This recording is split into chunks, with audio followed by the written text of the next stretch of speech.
साथियों, राजस्थान के लोगों के आशीर्वाद से बीते 10 साल से केंद्र में बीजेपी की सरकार है। इन 10 सालों में हमने देश के लोगों को सुविधाएं देने, उनके जीवन से मुश्किलें कम करने पर बहुत जोर दिया है। आजादी के बाद के 5-6 दशकों में कांग्रेस ने जो काम किया, उससे ज्यादा काम हमने 10 साल में करके दिखाया है। आप राजस्थान का ही उदाहरण लीजिए। पानी का महत्व राजस्थान से बेहतर भला कौन समझ सकता है। यहां कई क्षेत्रों में इतना भयंकर सूखा पड़ता है, वहीं दूसरी तरफ कुछ क्षेत्रों में हमारी नदियों का पानी बिना उपयोग के ऐसे ही समंदर में बहता चला जा रहा है। और इसलिए ही जब अटल बिहारी वाजपेयी जी की सरकार थी, तो अटल जी ने नदियों को जोड़ने का विजन रखा था। उन्होंने इसके लिए एक विशेष कमेटी भी बनाई। मकसद यही था कि जिन नदियों में जरूरत से ज्यादा पानी है, समुद्र में बह रहा है, उसको सूखाग्रस्त क्षेत्रों तक पहुंचाया जा सके।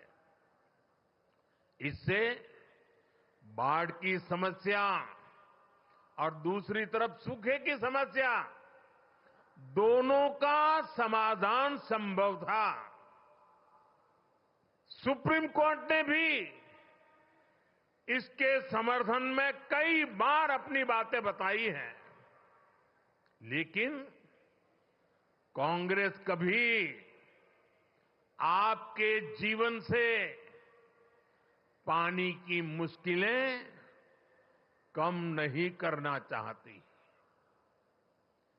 हमारी नदियों का पानी बहकर सीमा पार चला जाता था, लेकिन हमारे किसानों को इसका लाभ नहीं मिलता था।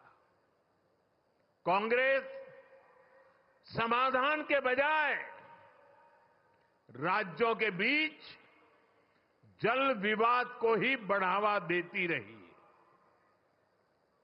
राजस्थान ने तो इस कुनीति के कारण बहुत कुछ भुगता है। यहां की माताओं बहनों ने भुगता है, यहां के किसानों ने भुगता है। मुझे याद है, मैं जब गुजरात में मुख्यमंत्री के रूप में सेवा करता था, तब वहां सरदार सरोवर डैम पूरा हुआ। मां नर्मदा का पानी गुजरात के अलग अलग हिस्सों तक पहुंचाने का बड़ा अभियान चलाया। कच्छ में सीमा तक पानी ले गए, लेकिन तब उसे रोकने के लिए भी कांग्रेस द्वारा और कुछ एनजीओ के द्वारा तरह तरह के हथकंडे अपनाए गए। लेकिन हम पानी का महत्व समझते थे, और मेरे लिए तो मैं कहता हूं, पानी पारस है। जैसे पारस लोहे को स्पर्श करें और लोहा सोना हो जाता है, वैसा पानी जहां भी स्पर्श करे वो एक नई ऊर्जा और शक्ति को जन्म दे देता है। साथियों, पानी पहुंचाने के लिए इस लक्ष्य पर मैं लगातार काम करता रहा, विरोधों को झेलता रहा, आलोचनाएं सहता रहा, लेकिन पानी के महात्म्य को समझता था। नर्मदा के पानी का लाभ सिर्फ गुजरात को भी मिले इतना नहीं, नर्मदा जी का पानी राजस्थान को भी इसका फायदा हो। और कभी कोई तनाव नहीं, कोई रुकावट नहीं, कोई मेमोरेंडम नहीं, आंदोलन नहीं। जैसे ही डैम का काम पूरा हुआ और गुजरात को हो जाए उसके बाद राजस्थान को देंगे, वो भी नहीं।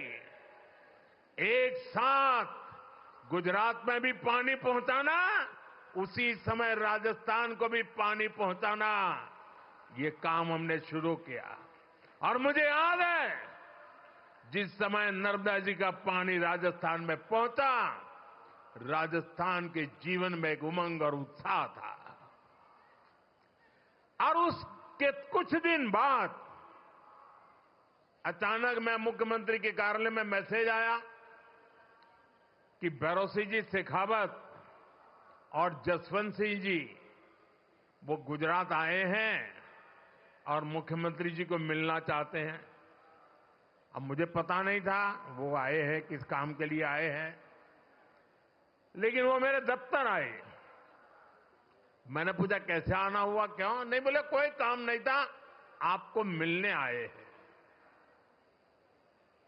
मेरे वरिष्ठ नेता थे दोनों। भैरों जी की तो उंगली पकड़ करके हम कई लोग बड़े हुए हैं। और वो आकर के मेरे सामने बैठे नहीं, वो मेरा सम्मान करना चाहते थे। मैं भी थोड़ा भौचक्का था, लेकिन उन्होंने मेरा तो मान सम्मान तो किया, पर वो दोनों इतने भावुक थे, उनकी आंखें नम हो गई थी। और उन्होंने कहा, मोदी जी आपको पता है पानी देने का मतलब क्या होता है? आप इतनी सहज सरलता से गुजरात नर्मदा का पानी राजस्थान को दे दें, ये बोले मेरे मन को छू गया।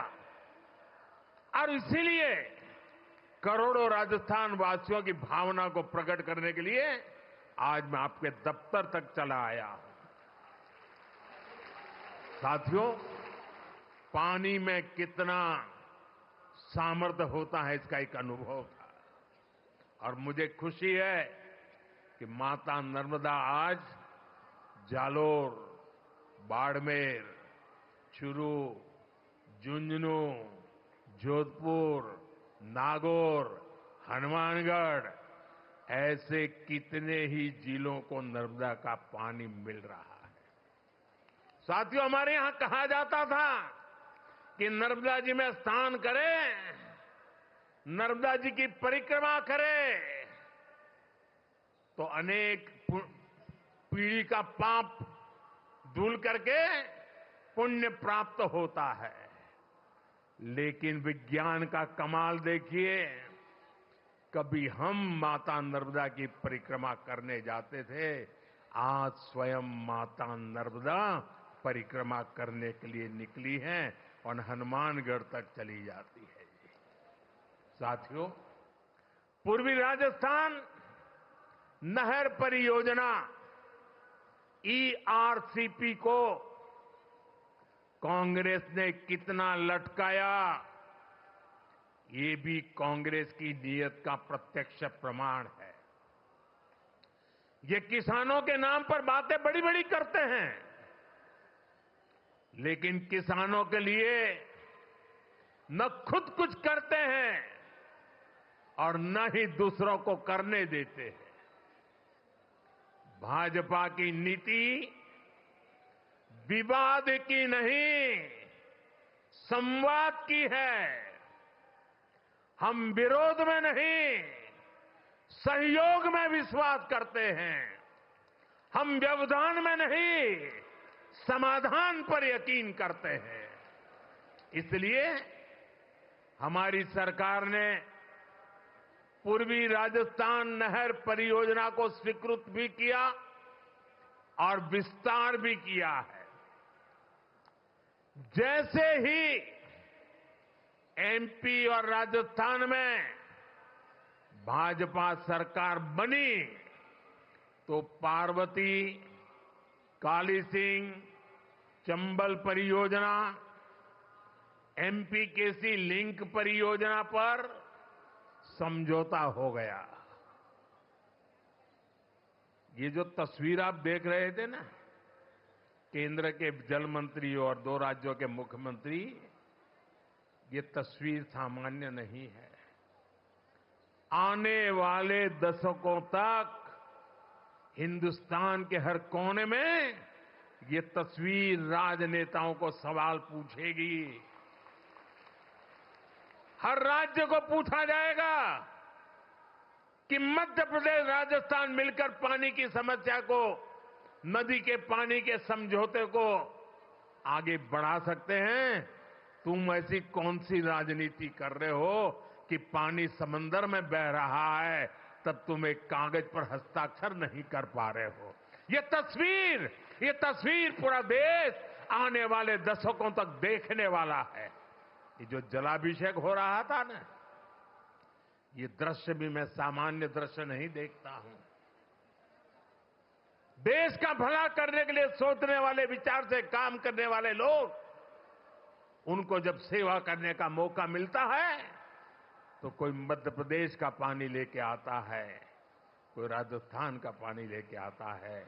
उन पानी को इकट्ठा किया जाता है और मेरे राजस्थान को सुजलाम सुफलाम बनाने के लिए पुरुषार्थ की परंपरा शुरू कर दी जाती है। यह असाधारण घटना है। एक साल का उत्सव तो है ही, लेकिन आने वाली सदियों का उज्जवल भविष्य आज इस मंच से लिखा जा रहा है।